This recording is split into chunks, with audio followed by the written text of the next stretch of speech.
Publishing and writing are two very different things. Writing can literally save you. Publishing will break your heart.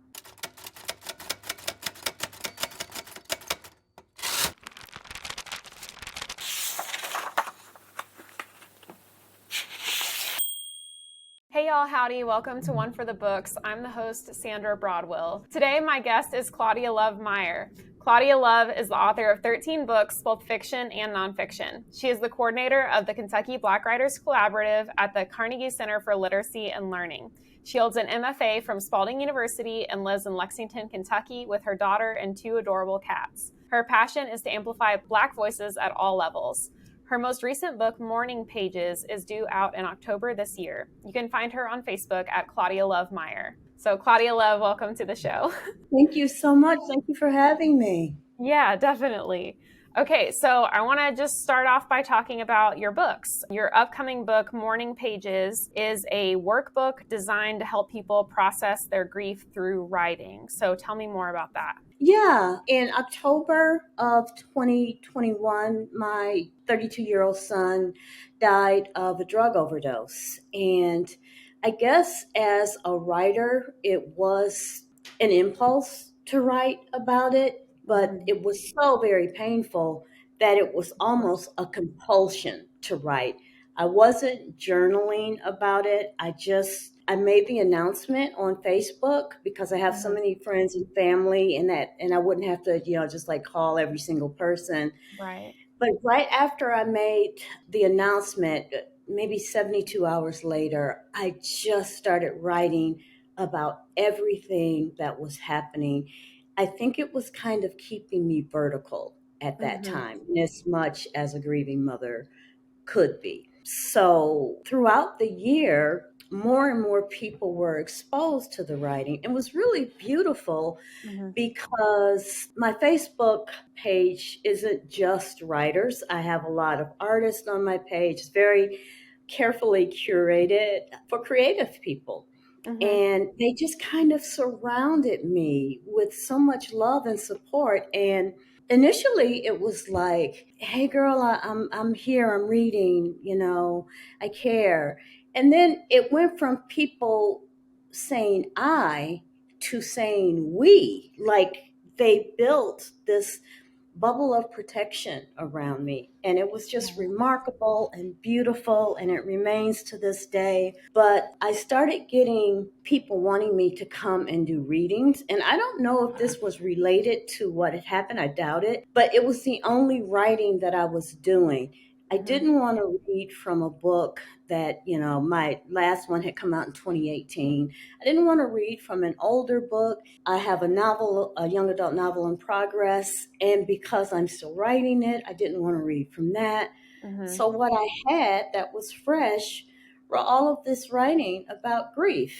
And so I'm doing these readings and, I'm just weeping through it. The audience is weeping.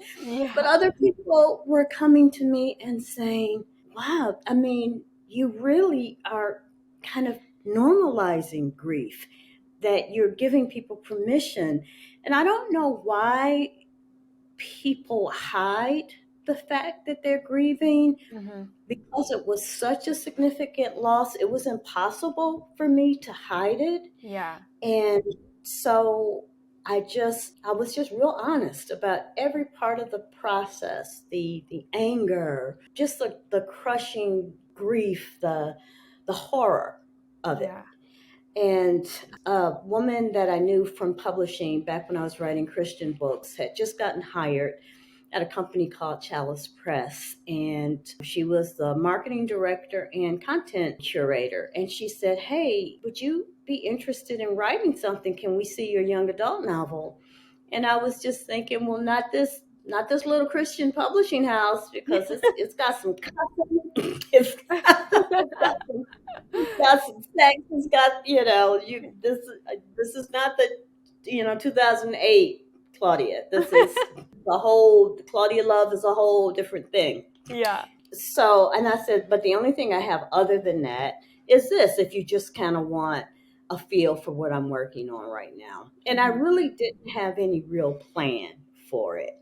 I thought maybe at some point I would write a memoir. I have a son who had a psychotic break when he was 18, and he jumped off the top of the parking structure at Short and Broadway, downtown Lexington. Oh my gosh. And thank God he survived. But I wrote a memoir about him, that accident, the psychotic break, and then trying to heal this severely mentally ill child who also had now a traumatic brain injury. And of course, he fell face first, if you can believe that, shattered Oh, every bone in his face. And so he had his face rebuilt. So he just had a whole, you know, new face. yeah. So that book is, it's called Don't You Fall Now.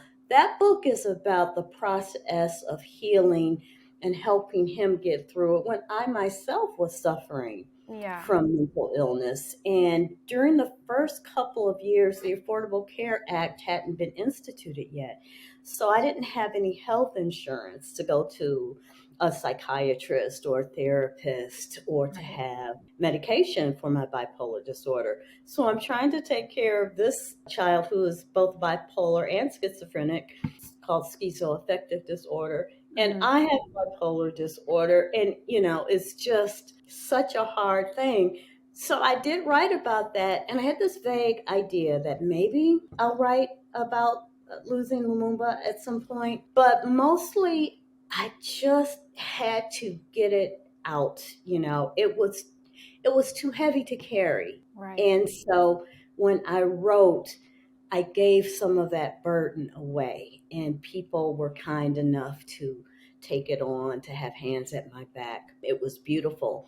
So I didn't really have a big plan for this. So she showed her publisher, and he liked the way that I wrote, and he said, "Yeah, I want to meet." So we met, and we decided that I would write a book about how to use writing to help you process grief. And I'm really very proud of it. I share my own grief writing, like poetry that I wrote during that time, Hmm. just the posts that were just like, this is what happened, from getting the Facebook message from his girlfriend that there was his body found, and trying to call the police and the coroner and trying to, is this my son? And so I wrote about all of that.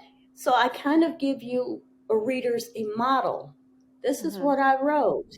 And now I'm going to give you a prompt if you can't think of anything. So there are prompts in the book.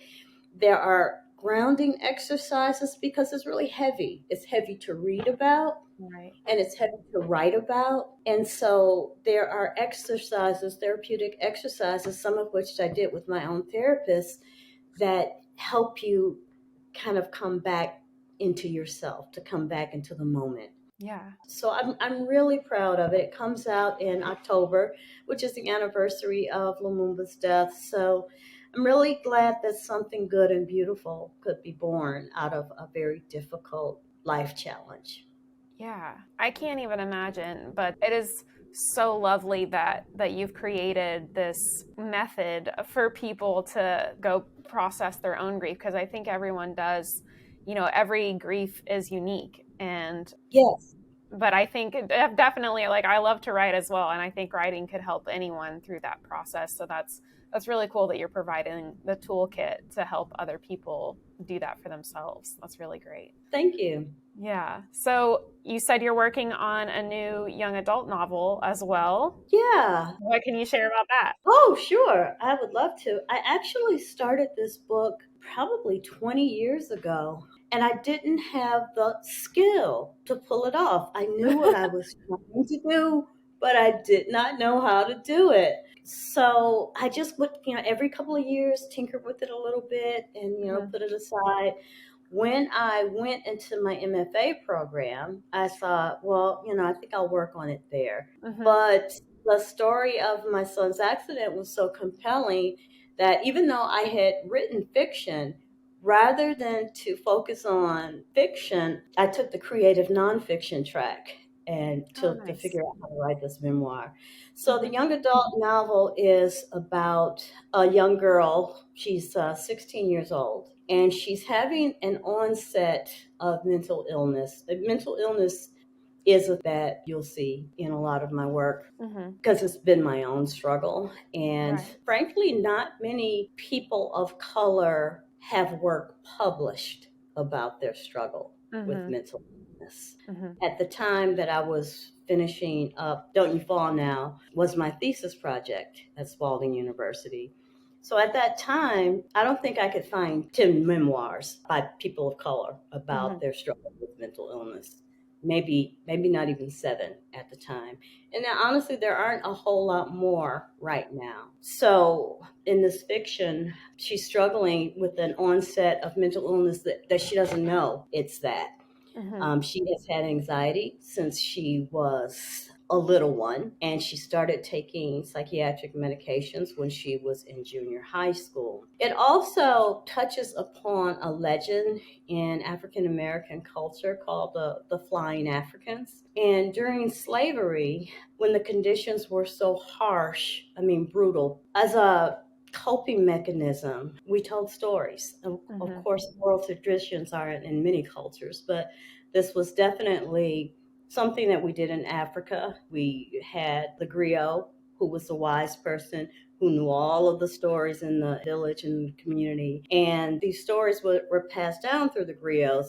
In the African American tradition, there is a story that is written about in slave narratives that some Africans could no longer endure.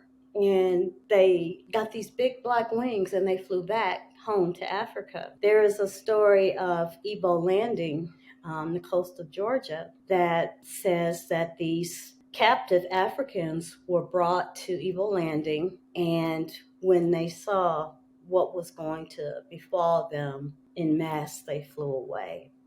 So the story is that they flew away, but the story is also that they committed mass suicide by throwing themselves in the ocean.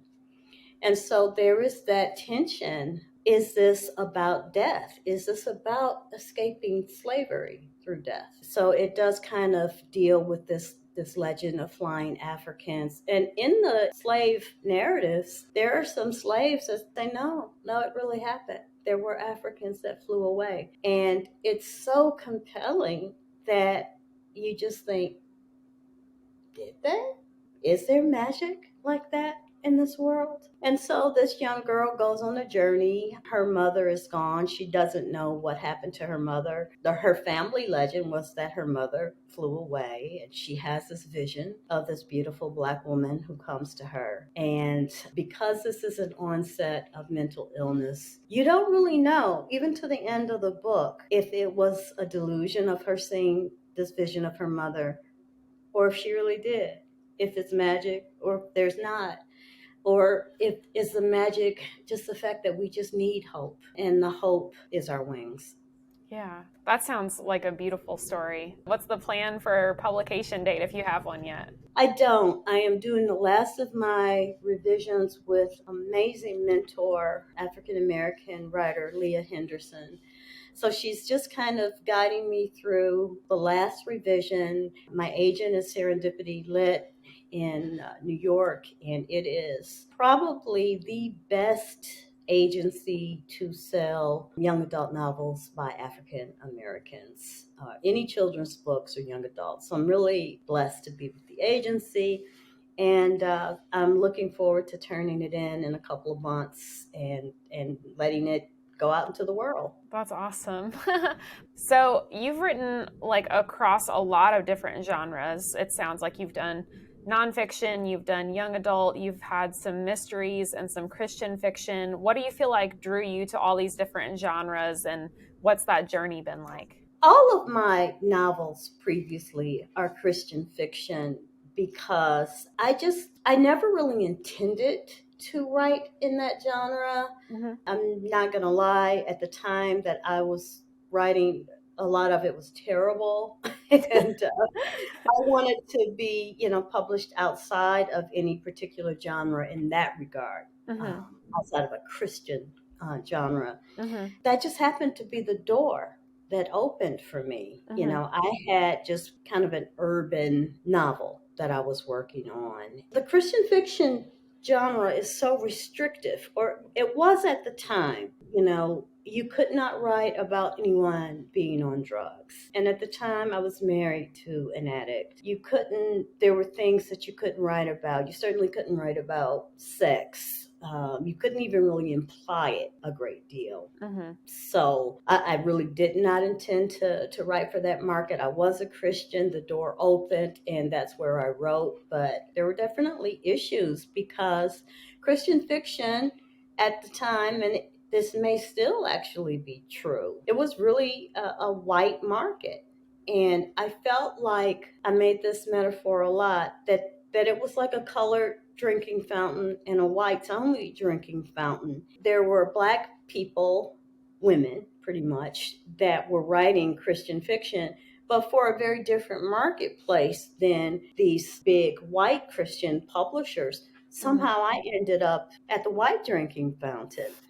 And it was really interesting because I think my voice was needed there at Mm-hmm. the time. I remember how I got my start. I was blogging. My blog was called Ragamuffin Diva because I never thought I would ever be able to write Christian fiction. Like I said, I was poor, barely went to church, mentally ill, husband, raging crack addict.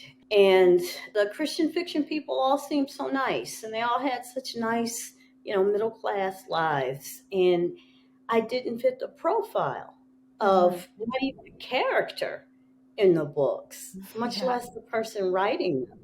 Right. So my husband, we were so poor that we didn't have a car, and not just impoverished financially, but in terms of our mindset and the people in our lives. We didn't feel like we had anybody we could ask to take Mm-hmm. him to the hospital for a surgery he had to have. So we went on the city bus to his surgery, and I just felt so low. I felt like, and this was the year that I was to turn 40. And I was like, I am almost 40 years old, don't even have a car, don't even have a friend that can take, my husband to the hospital. Mm-hmm. And this is awful. And so they took him back, and I had worked for a brief time at that hospital, and I went into the chapel to pray.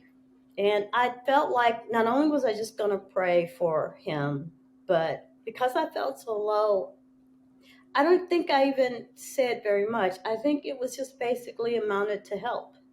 Yeah. And then I went back to the waiting room.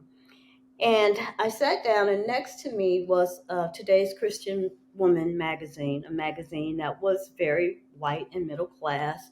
And there was a Black woman on the cover. And I was like, what? And so I picked it up, and I just read everything in that magazine. Then I stole it, took it home after his surgery, stole that magazine. I just said, Jesus, if you just let me write for you, I promise I'll tell people who are like me that you love them. And then I thought, it's never going to happen. So this was in 2004. Blogs were just really peaking. I don't even know if people still blog now because they've got so much social media. Yeah. But at the time, blogs were that thing. Mm-hmm. And I started a blog like that next day, and I called it Ragamuffin Diva because I felt like I was just so raggedy. So I was a ragamuffin, but also there was a spark of the divine that still lived in me. And I think I told 5 people about it, and it just grew and Mm-hmm. grew. One of the readers was a novelist, fantastic novelist. She lived here in Kentucky for a little while, Lisa Sampson. And Lisa and I had become friends, and she read my blog all the time. So she told her publisher, hey, just take a look at her. And he looked at my blog, and he said, well, this is great. Would you write a novel for us? What was I going to say? I don't know. Yeah, heck yeah. And so he asked what I had. And of course, I had nothing because I was a blogger, and, Yeah. I was depressed. And, I wasn't even working at that time Mm-hmm. because I had just gotten the diagnosis of fibromyalgia. And, I was just at home in bed, sore, and watching CSI DVDs. And so he was like, "Well, do you have anything?" And I lied, "Yeah." So I'm asking myself, what do I know anything about? But because I watch CSI all the time, I said, "Oh, it's like a forensic mystery." And I had taken this psychology program at the master's level. Didn't finish it, Mhm. but I knew a lot about psych theory. And I said, and the main character is a forensic psychologist. And there's a guy. And he was like, "That sounds great. Can you send me that?" I'm like, "Sure." Had nothing. I told my friend Ellen Griffith, who was also a wonderful writer, I was like, "Mary, what am I going to do?" She said, "You better start writing." And so I started writing that weekend. And I think Monday I sent him like 3 or 4 chapters that I just completely made up. And he loved it. And he was like, "Yes, send more. When are you going to have it finished?" So I just kept writing. And I didn't have a contract or anything. And then I was reading Publishers Weekly one day, and his senior editor was quoted as saying something to the extent of, Black people won't do well in Christian fiction unless they have a very multicultural cast of characters in their book. And which meant, like, unless you put white people in it, Right. they're not going to do well in this market. And so I said, "Hey, your boy is over here in PW saying this." And he was like, "Just don't worry about that." He was the vice president of the company. So he was like, "Don't worry about him. I don't want to step on his toes as the senior editor. Just keep writing. Just keep writing. I got your back." So I Nice. finished it about 4 months later, turned it in, and he quit. He called me in tears saying that there were really some shady things happening and that he was out and he couldn't help me with my Oh, book. And I knew the senior editor, he didn't want anything to do with it. I knew it because he yeah. said it pretty much in Publishers Weekly. And so it was just like being on that sitcom where you're like, "Okay, now, like in the episode of Good Times, now we're about to get out of the ghetto and it's gonna be amazing." And then something happens and there you are. About 2 or 3 weeks later, he contacted me and he said, "Oh, I'm an agent now. So I'm just going to take you on as my client." And he did. He got me a 6-book deal, 3 of the mysteries. And I had been making a joke with a friend of mine. Another friend had written like a demon chaser book, something like Demon Chaser. And I was like, "Man, I want to write a demon chaser book." And I said, I would make mine like a teenage Black girl. And I would call her the exorcist. And we just thought that was so funny. It was a joke, and I happened to tell this joke to someone in publishing, and they were like, "Oh no, no, write that." So I ended up with a 6-book deal from this very conservative Christian publisher that did not have a fiction line. They were creating a fiction line, and so they brought my books, gave me a nice little advance. It was amazing, and then everybody that acquired my book quit and went to another publishing house. Oh And there I no. was, orphaned under contract with people who didn't understand fiction. They were Mhm. not in any way progressive. So they didn't like my books. But I was still under contract. And in Christian publishing, I don't know if they do this otherwise, but they send you a letter to say that your book has been deemed acceptable. So I had gotten one for the first mystery. I had gotten one from the second mystery, and I was in the developmental editing process of the third when my agent Mhm. calls me, new agent, because that agent quit and he went to become a publisher again at the publishing house that everybody quit and went to work at. So my new agent calls me one day and he says, "So I got news." And I was like, "What?" And he said, "Your mystery series has been canceled." I said, "What?" And at this point, the second book was right about to release, and they had begun to send the advanced reader copies out to the media. Yeah. I'm like, what? And he said, well, they said they're too sexy.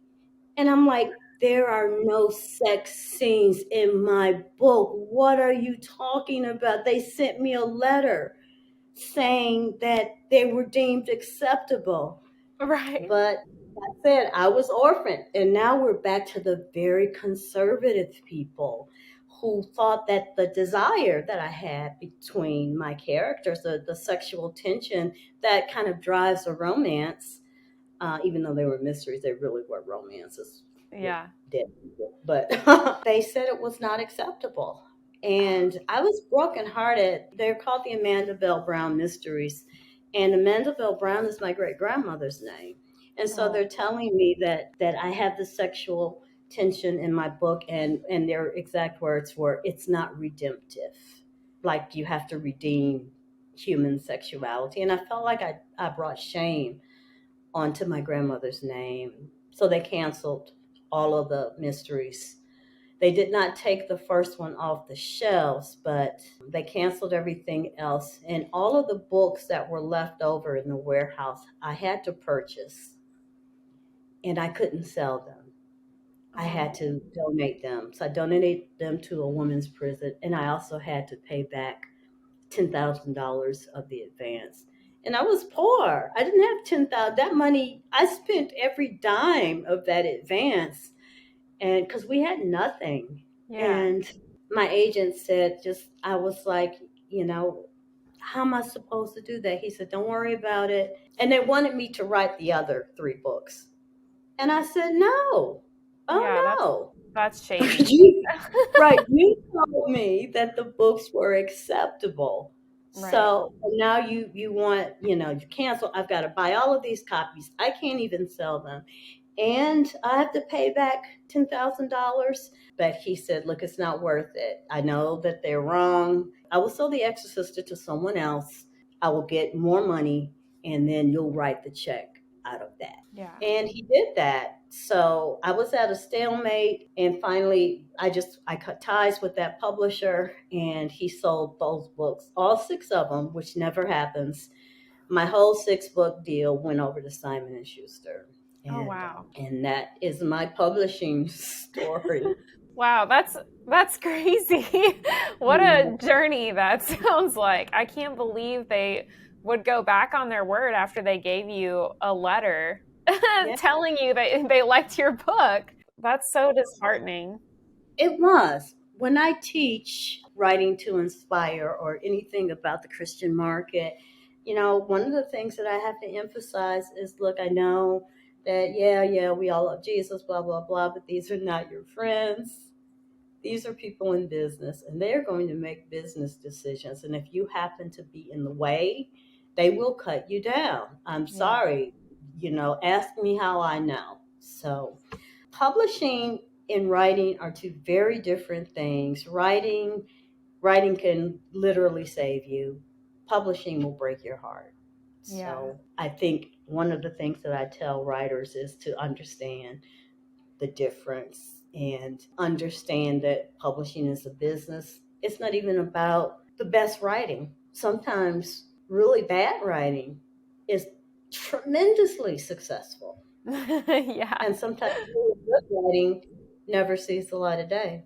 Yeah, So, that's absolutely true. That's such a shame. And I know I've been keeping up with some publishing news, with like Simon and Schuster tried to be acquired by another one of the big 5. It's just like it seems like the industry is such a mess right now. And yeah, I can't imagine what it feels like to be an author trying to stay afloat with all of that going on as well. oh yeah. And publishers don't want to pay advances like they used to unless they think they're going to make a huge amount of money on Hmm. you. It's just not the same. It's Yeah. it's a it's a lot going on in publishing, and this is a good reason not to burn bridges, because you never know. I mean, like, I was burned, so I didn't feel like I Yeah. was burning bridges to say I'm not going to write for you guys anymore. Right. Yeah. But the people in the interim, before Simon and Schuster bought all of those books, publisher at the other company where all my people went, he said, I heard about what happened. Write 2 books for us. And I did. And Zora and Nikki is one of them, which is actually probably my most successful book. Nice. So you've mentioned already that you teach writing. So I want to pivot a little bit. You work at the Carnegie Center for Literacy and Learning, and a lot of our audience are not from Lexington. So can you tell a little bit about what the Carnegie Center does? Yeah, the Carnegie Center is a literacy nonprofit, and we basically support literacy through providing tutoring for kids, providing literary events, such as I think next Tuesday, we're having our Kentucky Great Writers series. So we focus on elevating Kentucky writers. We have a Kentucky Writers Hall of Fame. We have classes on a regular basis. 3 catalog cycles, I believe. We're in our winter catalog cycle right now, and people can still sign up for winter classes. There are all kinds of writing classes.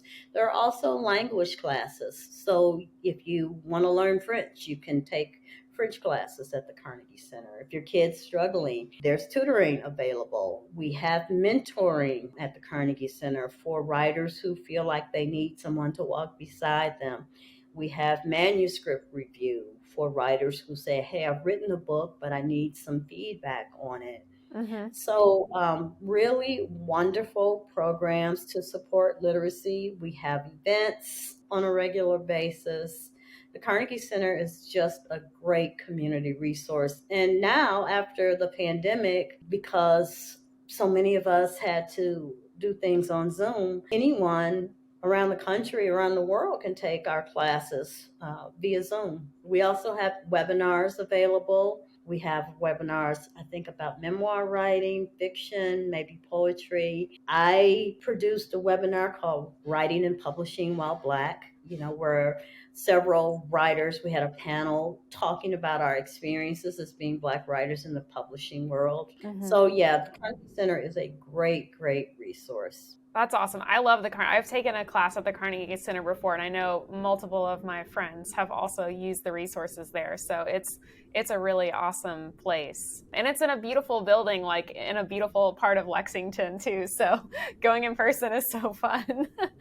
You're the coordinator for the Kentucky Black Writers Collaborative as your specific title at the Carnegie Center. So tell me more about the Kentucky Black Writers Collaborative and like what drew you to that role and what you like about it. In 2020, there was, of course, the pandemic and then the uprisings. It started with a lot of attention around George Floyd's death, and then our beloved Breonna Taylor began to get attention.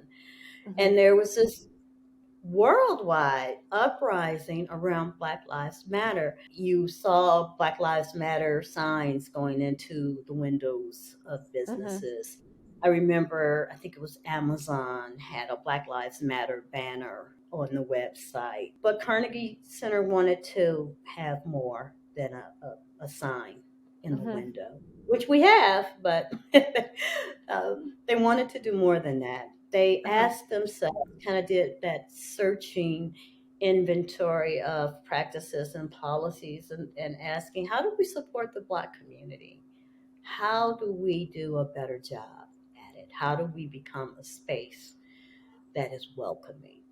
So they decided to create a Black Writers Collaborative, a welcoming space for Black writers. And also it would support Black writers by addressing the disparities that exist in our community, economic disparities, educational disparities, publishing disparities. What is an obstacle for people who may be poor and Black taking classes at the Carnegie Center? They can't afford it. I would not have been able to. For a long time, I didn't take classes at the Carnegie Center because I couldn't afford it. Of course, education, it goes back from us being forbidden to learn how to read and slavery to even in contemporary times where Black neighborhoods are underfunded.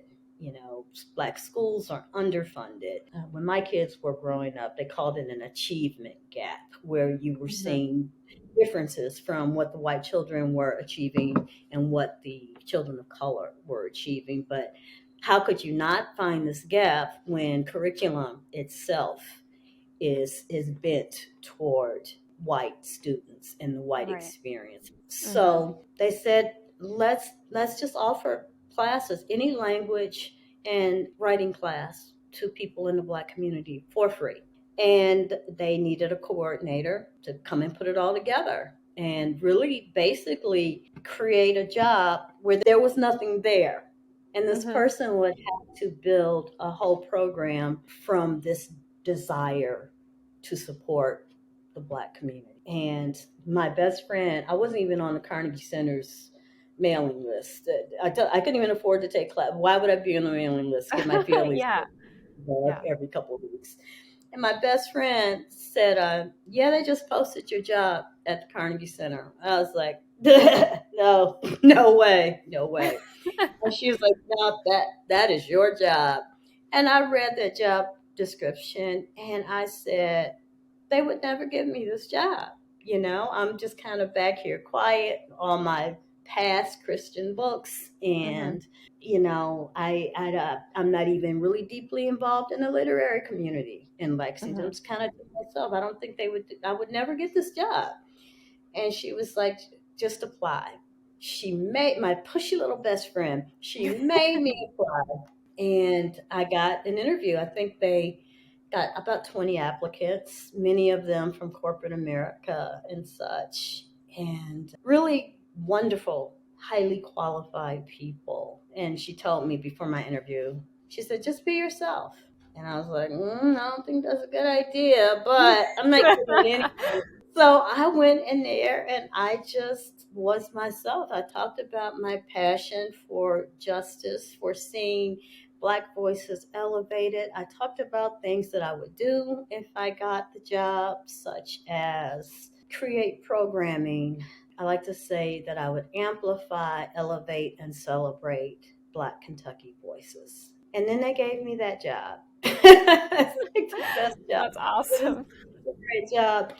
And I'm telling you, I drive into work saying thank you because I just feel like it's such a wonderful place. Like the building is beautiful, the Mhm. team is amazing, the work is amazing. Yeah. So I'm really, really grateful. And what I have done since I got there is we implemented a Black and Lit book club where Mhm. every other month we feature a celebrated Black Kentucky writer. We have Burn the Mic, which my associate JC McPherson coordinates that initiative where we'll have open mic every month and every other month a featured writer. Our last one was Shayla Lawson. It was amazing. We had a huge art project called At the Clearing that was a tribute to Breonna Taylor.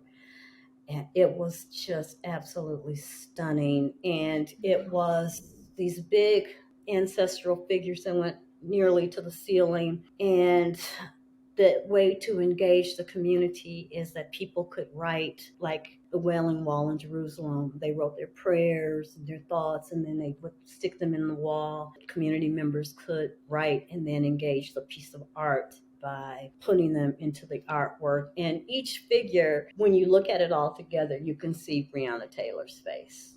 Let me say Wow. that. That's really cool. Yeah, that's what it looked like. We had a beautiful ceremony.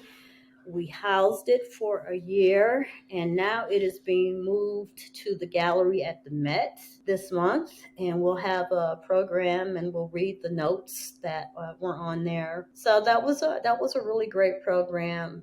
One of the first programs that we did a memorial reading for Breonna Taylor, in which Mhm. we used some of the finest writers in Kentucky, Frank X. Walker, Ronald Davis, Savannah Sipple, Silas House, Jude McPherson, just did powerful, powerful readings, work around justice. It was just magnificent. And Oh, it was our first KBWC production, and we had about 150 people wow. attend, which was the biggest event at that time of any online Carnegie Center event.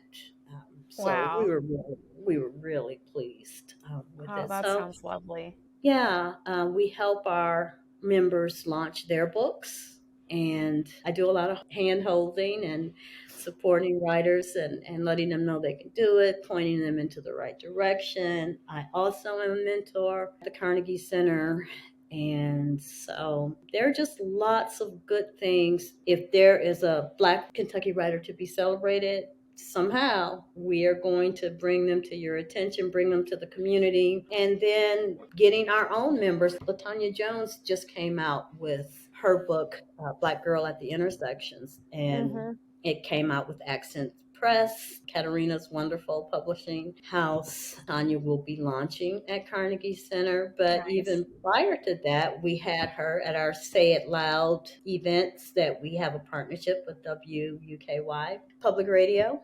And we do 3 events per year with WUKY. So this next one will be February 26th at the Weig Arts Gallery from 4 to 6. And we're featuring 4 readers that belong to the collaborative and also belong to the Lexington Writers Room, which is a partnership that we Mm-hmm. forged. We are trying to make partnerships with other literary organizations. So I'm really excited about that. Yeah. Our readers are going to be Eugenia Johnson Smith, myself. Gosh, I can't even think of everybody right now. It's going to be amazing, though. Yeah, that sounds really fun. Yeah. What's your favorite advice to give to aspiring first-time authors?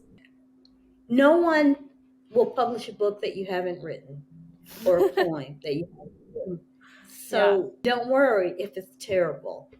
We all write terrible first drafts. And so, I just advised one of our members. He was like, I don't know where to begin. I said, even if you just write the words, I don't know where to begin. You have begun writing. So basically, my best advice is write. Don't worry about whether it's good or not. You can fix bad writing. You can't fix no writing. That Yeah. is my best advice. And read. You have to read. Mm-hmm. If you are not reading, you are not going to be a good writer, and your writing will be as good as the caliber of the work that you are reading. So read widely, read Yeah. great books, read books that are not great at all. That's great. Is there a legacy that you hope to leave behind with your work, either through the Kentucky Black Writers Collaborative or through your own books? I really want to leave a legacy that people are inherently worthy. And as I was saying in my prayer, I said that I would tell people like me that God loved them. And I want my legacy to be that we all matter, Mm-hmm. especially the voices of those in the margins, people who are people of color, people who are very poor, people who are queer, in any way that you are marginalized, people who are disabled. In a very ableist society, there are so many ways that people's voices are tamped down, people who are mentally ill. All of our voices matter. Mm-hmm. And while I don't like to see hate speech or the things like that people who seem to be doing the most yelling about freedom of speech seem to want to say the worst things, I do really want to leave a legacy of giving people whose voices are seldom heard permission to use their voice, even if it doesn't give them the outcome that they wanted. I always teach my daughter, as a rape survivor myself, I said, no matter what happens to you, if you are ever harmed or in any circumstances, use your voice. Mm-hmm. Go to the police or do whatever you have to. Write that article. Use your voice. Even if you don't get the outcome that you wanted, you would have used your voice, and there's power in that. Yeah. So I would want my legacy to be use your voice. Your voice matters. Oh, that's so touching. Oh, so you were just talking about you have to be a well-read reader to be a good writer. What is your favorite book that you've read in the past year? I do not have a favorite because I facilitate two book clubs, the Yeah. Kentucky Black Writers Collaborative Black and Lit, which features Black Kentucky voices, and the Lift Every Voice book club, which is an initiative of the online Abbey of the Arts, in which we focus on books written by people of color, books in the contemplative Christian tradition. I have read beautiful books in the last year. We just read at Lift Every Voice, Tracy Michelle Lewis Giggot's book, Then They Came for Mine. And it's about her cousin Vicky, who was killed by the racist man who went into the Louisville Kroger to hunt Black people, and he ended up killing two people. So she writes about justice, healing from racial trauma. Actually, Tracy Michelle Lewis Giggot's book, Black Joy, is probably one of the best books that I read last year. It's really one of the best books I've ever read about the Black experience of joy despite all of the trauma and racism and microaggressions, but just to lean into joy and the best of what is beautiful and right. I had Lift Every Voice session today, and the woman was Chicano, and she said that it's so important to lean into joy, to cultivate joy and fun. And her book is called A Brown Girl's Epiphany. So also very good book I read. The Brown Girl's Epiphany. And so yeah, Black Joy, that yeah, I would definitely say that was one of my favorite of all time books, especially about the Black experience. It felt like a love letter to Black women. Do you have a call to action or parting words for the audience before we end the interview? Yeah, my call to action would just to do your best work and be kind. There is a lot of unkindness in the world right now. And if we are going to make the world a better place, it would just really be great to start with not being so afraid of each other, hearing each other, respecting each other, not just tolerating. We don't want to tolerate, we want to respect each other and our differences and what we bring to the party, because we all have dignity, and really let's act like it. Yeah, absolutely. Well, Claudia Love, thank you so much for joining me today. If you're watching from home, please like this video if you'd like to see more content like this in the future, and hit the subscribe button below for more bookish content to come.